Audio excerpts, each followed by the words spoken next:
চাপের মুখে পড়ে অবশেষে স্বীকার করলেন ম্যাচ চলাকালীন কেন বারবার আর্জেন্টিনার খেলোয়াড়দের বিরুদ্ধে ফাউলের বাঁশি বাজিয়েছেন এবং কার্ড দেখিয়েছেন তিনি, এবং এর তীব্র প্রতিবাদ জানালেন ব্রাজিলিয়ান ফুটবলার নেইমার জুনিয়র। অন্যদিকে সংবাদ সম্মেলনে দাঁড়িয়ে খোদ লিওনেল মেসি জানিয়ে দিলেন কিভাবে ইচ্ছাকৃতভাবে তাদের এই ফাইনাল হারানো হয়েছে আর কেনই বা মেসি এই টুর্নামেন্টে গোল্ডেন বুট কিংবা অন্য কোনো ব্যক্তিগত পুরস্কার পেলেন না। আর্জেন্টিনা বনাম স্পেনের এই ফাইনাল ম্যাচের প্রতিটি অজানা তথ্য নিয়েই সাজানো আজকের এই প্রতিবেদন। শেষ পর্যন্ত সঙ্গে থাকুন, চলুন শুরু করা যাক। 2026 সালের বিশ্বকাপের ফাইনালে মুখোমুখি হয়েছিল পৃথিবীর দুই ভিন্ন প্রান্তের দুই দেশ, আর্জেন্টিনা এবং স্পেন। ফাইনালের আগে থেকেই সবাই ধরে নিয়েছিলেন এই ম্যাচ হবে একেবারে হাড্ডাহাড্ডি এবং সমানে সমানে এক লড়াই। বাংলাদেশ সময় রাত 1টায় শুরু হয় এই মহা গুরুত্বপূর্ণ ফাইনাল। খেলার শুরুটাও হয়েছিল ঠিক তেমনই। আর্জেন্টিনা যথেষ্ট ভালো খেলছিল, স্পেনও নিজেদের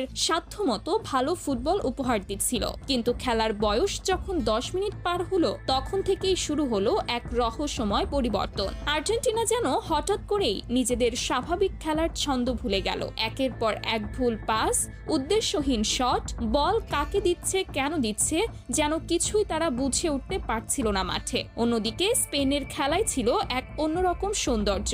একের পর এক দীর্ঘ পাস, বল যেন প্রায় সারাক্ষণই থাকছিল তাদের পায়ে। আর্জেন্টিনার ডি বক্স লক্ষ্য করে একের পর এক আক্রমণাত্মক আক্রমণ চালিয়ে যাচ্ছিল স্পেন। অন্যদিকে আর্জেন্টিনার গোলরক্ষক, যাকে সবাই ডাকেন বাজ পাখি নামে, সেই এমিলিয়ানো মার্টিনেজ একের পর এক আক্রমণ ঠেকিয়ে দলকে ম্যাচে টিকিয়ে রাখছিলেন। তবুও আর্জেন্টিনা তাদের নিজেদের স্বাভাবিক খেলা দেখাতে ব্যর্থ হচ্ছিল বারবার। এভাবেই খেলার 45 মিনিট পার হয়ে যায়। তখনও স্কোর লাইনে ছিল আর্জেন্টিনা 0, স্পেন 0।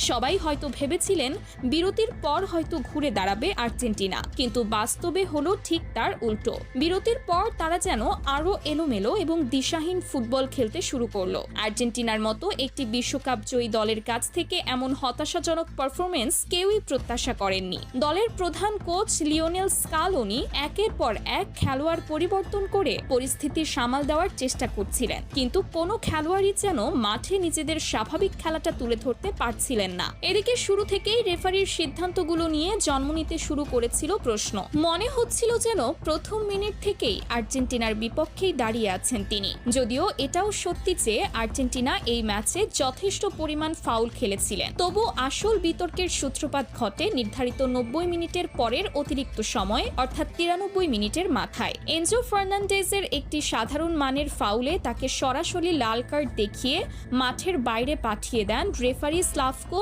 ভিনচিচ।